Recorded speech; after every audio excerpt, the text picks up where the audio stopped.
Rain or shine, the people are here to party. I am Jers Football 9. Let's talk football. All right, guys, another great day full of football has happened today. We do have a lot of talk about, but of course, as always, we're gonna hit you up with the first couple of news and rumors that are going on right now.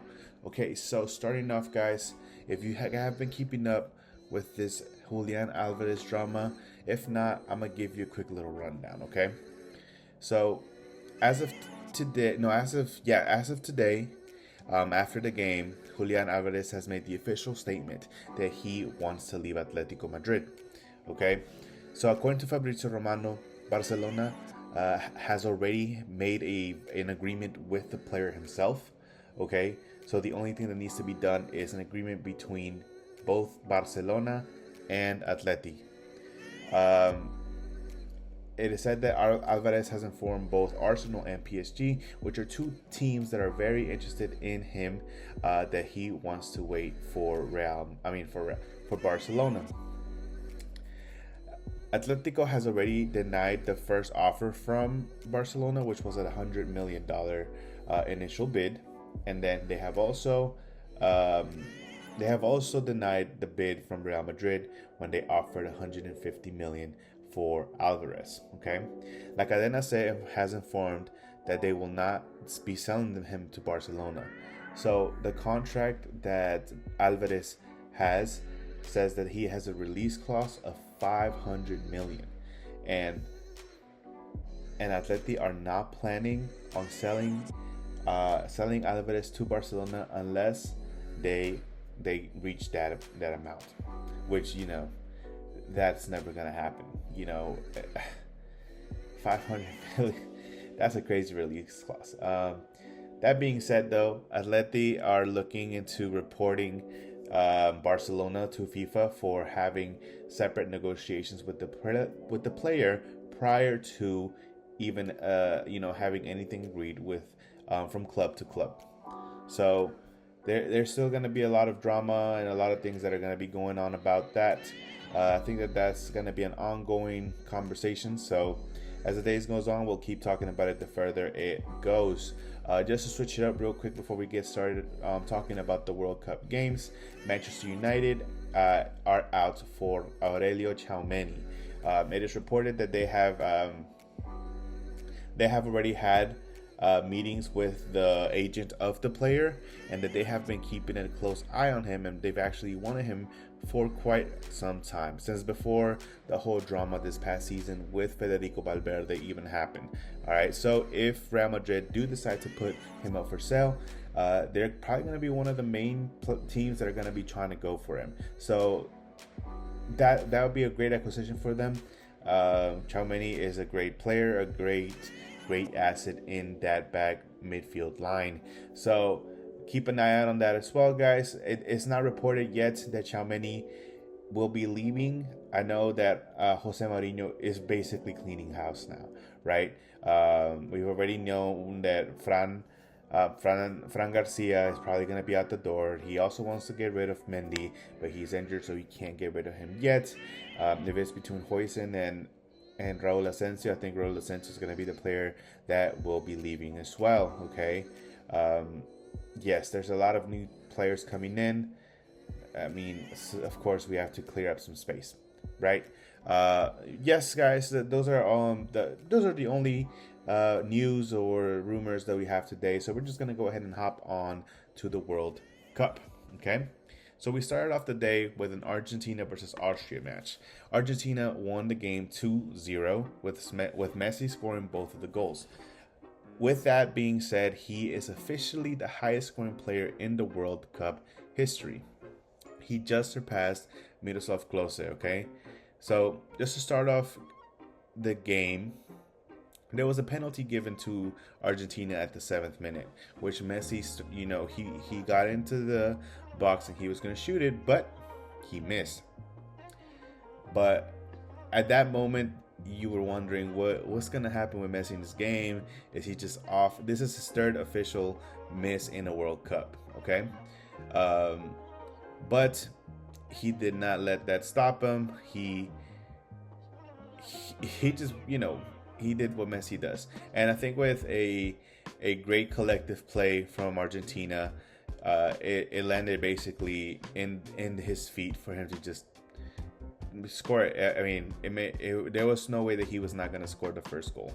Although there are some people that have come out and say that goal should not have counted because McAllister did foul an Austrian player. I think that's a separate conversation. Regardless, though, Messi, as of today, after this game, is officially in the 18 goal range for all World Cups that he has been in, surpassing Klose by 2 goals. So. And actually, Klose did congratulate him and said that Messi is the best player ever to exist. So Argentina win today in a very decisive way. They are actually going straight through. Yeah, they're the first place team right now in Group J. And of course, we're going to talk a little bit about what's going on with the remainder of that group here in a little bit, okay? And of course, if there's a Messi scoring goals, there's an Mbappe right behind him looking to outshine him, okay? So France and Iraq played shortly after the game was over. I think it was around 5 p.m. here, Eastern Standard Time. And France demolished Iraq 3-0. The first goal was from a banger from Mbappe. He's already used to it. We already know what's going on. But then we went into a half break, and I guess we're introducing our European friends not just to Waffle House, not just to Walmart, but we're also introducing them a storm attack that had to be paused, and this was about a 2-hour long break that had to be done. If anybody has ever attended a MLS game, or honestly any outside sporting event here, if there is lightning, it is required for the game to be held to stop for at least 30 minutes in between that lightning, okay? So there was actually a point where people started going back outside and sitting down in their seats, but it didn't matter because they still had to wait. And then it started pouring, raining again. Actually, the second half of the France game started around the same time that the Norway versus Senegal game started, okay? That being said, the second half started and Mbappe scored a second goal, and he has now tied Miroslav Klose, okay? So Mbappe has 16 goals now. He's only 2 away from Messi, and it doesn't seem like he's gonna be stopping anytime soon. Mbappe and the whole attack of this France team have just been outstanding. Okay, if you're not part of a goal, you're assisting a goal. Dembele had given him the assist for the second goal, and then Dembele scored the third goal. Olise was part of both the first goal of Mbappe and the third goal with Dembele, as he gave them the assist. With this decisive win, France is officially qualified to the next round. They could have been tied in first place with Norway, but they have not received as many goals as Norway has. So right now, France is first place with Norway after today's game, which was a 3-2 win against Senegal. They are in second, okay? Haaland has scored 2 goals and now is actually tied in this tournament as a top scorer with Mbappe, okay? Yeah. And I think that the only person that's above both Mbappe and Haaland right now is, of course, Lionel Messi. We still have a couple more. We have one more game for each team in this group to go, and who knows who's going to end up being the top scorer, who's going to win that golden boot at the end of this tournament, okay? And last but not least, we did have Jordan versus Algeria, which was a great game, guys. I had Algeria doing a lot of good things in this game. In this tournament, but this game at the beginning, I truly was heartbroken because my bracket is already crap. All right. Jordan started off with an early goal, and it seemed that like they had a better attacking overall, but Algeria did have a major possession of the ball throughout the game. And it wasn't until the second half where after a hard fought game, in the 68th minute there was a header from a corner kick that was scored in, and that tied up the game for Algeria. That gave them hope. And mind you, Algeria right now is tied for second place with Austria. So let's say, for example, guys, that Algeria would not have tied it, or I mean rather they would have lost against Jordan. Jordan would be tied for second place. But as of right now, I mean at the 82nd, Algeria scored the second goal, and that was a decisive goal. Okay, Algeria is fighting for second place. Jordan is officially eliminated with 0 points after the second game.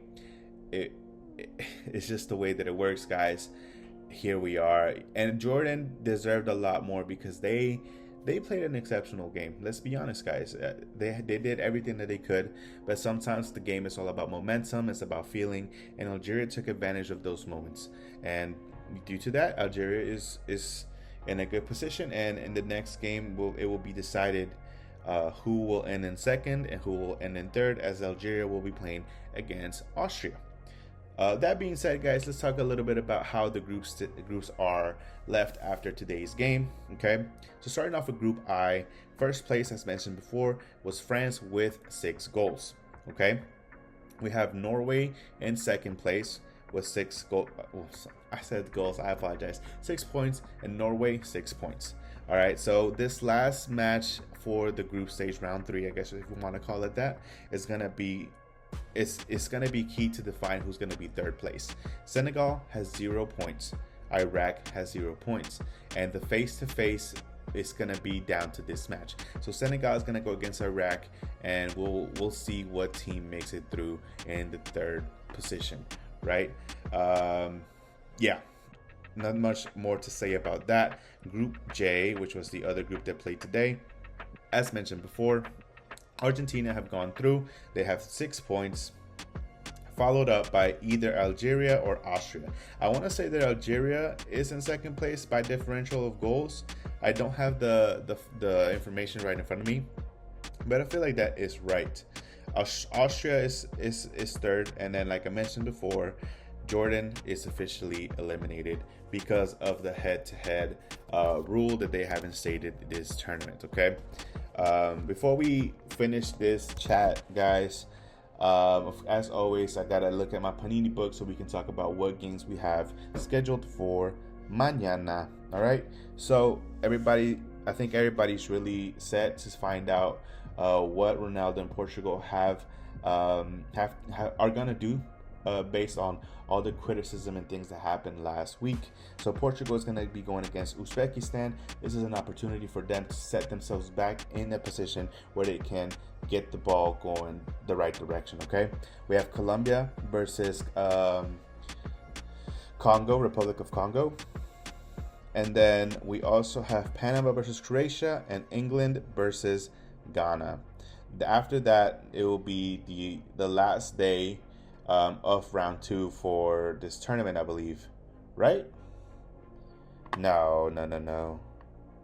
Yes, no, because England still has to play, actually, right? Wait, no, I just said England. I'm so dumb, guys. Yeah, so tomorrow will be the last day for round 2 of the tournament, and then we'll start round 3. Is it me, guys, or has this tournament, even though it's the biggest tournament in the world, in the history rather, it's going by so fast?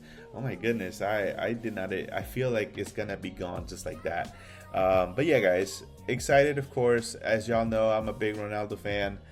We'll see what happens tomorrow, if Portugal are gonna be able to just fix all the issues that happened from the first game. All right, other than that, guys, as you know, it's your boy Jers. I came back to you with another one, and now I gotta go take a little nappy now. I gotta go to sleep, fam. Thank you guys very much as always. It's your boy. Peace.